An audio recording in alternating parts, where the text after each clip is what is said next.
feed him upright like this, you can also do a side lying position down here as if he were at the breast. Okay. Would this be more ideal so that he feels like he's on the breast? He can feel like he's on the breast. I really like this position for that. Okay. And then again, we're gonna ask him if we can come in. We're gonna sit, and so he's gonna root for it. And then we want his lips all the way flanged so that they're almost touching that ring. And then because he's on my leg, I can set him down and readjust his lower lip a little bit. Oh, I see. Pick him back up, okay? And then I'm gonna keep that nipple about halfway filled in his mouth. And if he gets going too fast, I can just drop it. Okay, so we can pace it if he goes chug-a-lug-a-lug. But I'm gonna have it like this. And then what I'm doing is I'm actually using my fingers under here to give him some cheek support. This is gonna reduce the amount of air or space in his mouth to give him a more efficient vacuum. So can I have him learn to use the sucking it, Yep. right? And now if I needed to, so I've got my ring finger and middle finger underneath on his cheek supporting. If I needed to support his jaw, I could use my pinky. To have him stop having it like being okay. So if you needed a little extra jaw support, can you see how my finger is coming underneath to give him a little bit extra support? Okay. Because those, like, some of the time, maybe like 45% of the time, you start getting stuck, like lazy, like clicking. Yeah. Like so that's what yep, so you're coming under here and doing jaw support. Now the nice thing about having him on your leg is you can always lift him up a little higher if you don't want him completely on your side, or you can drop him a little lower if you want to actually have him in the position as if he were at the breast. Okay, so the cheek support, what that's going to do is sometimes when babies are premature, they're a little uncoordinated, they lack the inner oral strength to really be efficient on the bottle, you can help give them a little support and strength with your fingers on the cheek. So again, it's going to take away, so if you have a lot of space in your mouth, your tongue has to really drop to create a vacuum. So by reducing that space in the mouth, by doing a little support on the cheek, he doesn't have to work as hard to get that milk. And that's his issue right now. Yeah. And then we never want to twist the bottle in the baby's mouth to try to get him to suck, because we would never twist your nipple to do that. Ouch! Yeah. But you would pull back on the nipple at the breast to try to get him to suck again. So if he starts to slow down, you can always stimulate him with your finger here behind his ear, or you just pull the nipple out a little bit and help him to start sucking again. Oh, so just kind of massaging the back of the ear. Yeah. So if you notice he starts to fall asleep, you would just say, okay, hey, like right now he's taking a nice pause. That was a beautiful pause. But if he were to go, 10, 15, 20 seconds and you're like, you're slowing down too much, you just say, hey. Okay.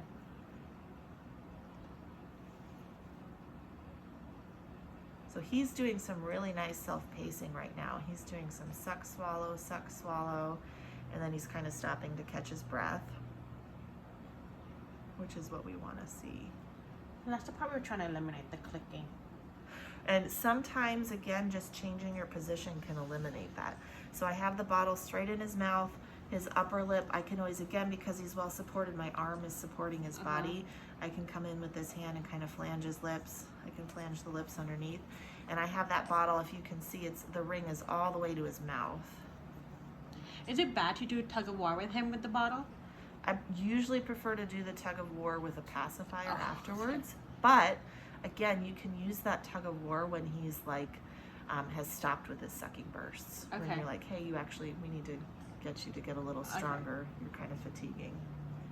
So yes and no. You just need to use it for the right reasons. Okay. You do a good job.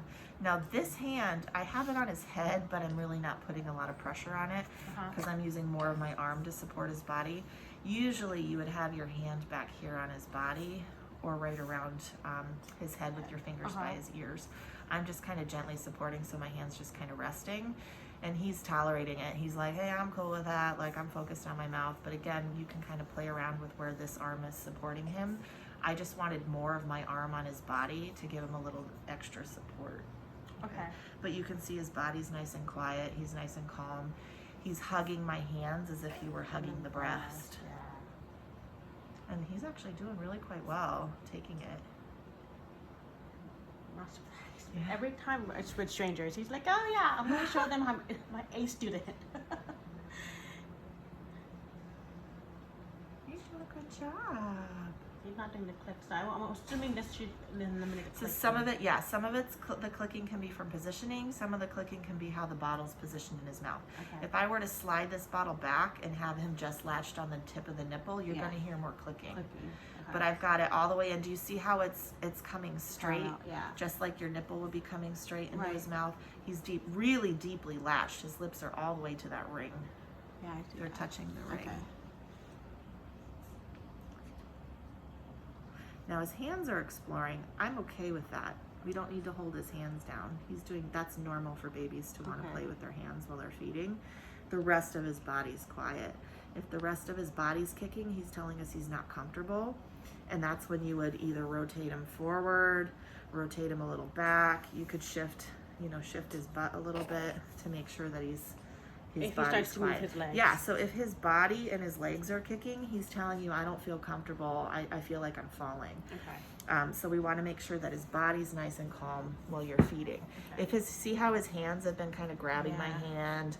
That's normal newborn behavior, right? He does that at the breast, so I'm fine with that. His head is nice and comfortable, his body's comfortable. Now the other thing that you can see is his head is just slightly tipped back, right? Yeah. It's not thrown back, it's not forward. This is the same position he would be at the breast. So his nose, like if you look at him here, if we imagined the breast here, it's the exact same position he would be at the breast. So we're again allowing my leg to fully support his body and his head, and that head is coming just a little bit further back. Totally exactly what we want to see. Okay. So you don't want him like this.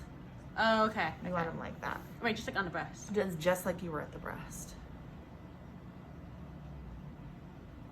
And it's actually really sweet. He's holding my finger, right? He does that, yeah. So again, I'm doing just a little cheek support underneath.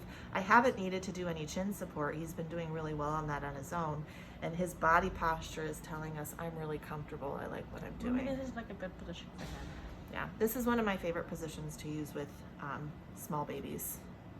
You know, as they get older and bigger, 3, 4, 5 months, you're not going to be able to do this as He'll be easily. squirming all over the place. But while you're working on breastfeeding in the first 3 months, this is my preferred position.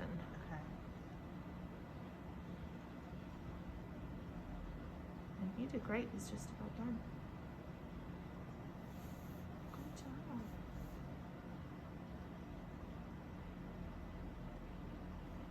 Now again, I'm getting to the end of the bottle, so we don't want to put him on his back. We never want him on his back, but I can slightly rotate just a little bit Okay. to help him finish that bottle. Good job, Kevy.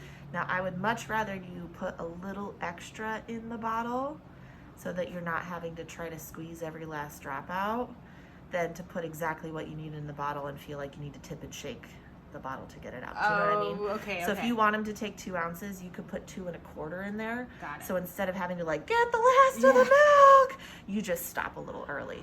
Okay. Yeah. Okay. Right? You know what I'm talking about? Okay. Yeah. Because like right now, he's got just what 5 ml. Yeah. He's got maybe 3, 4 mLs in there. I don't want to like Yeah, okay. overextend in that. So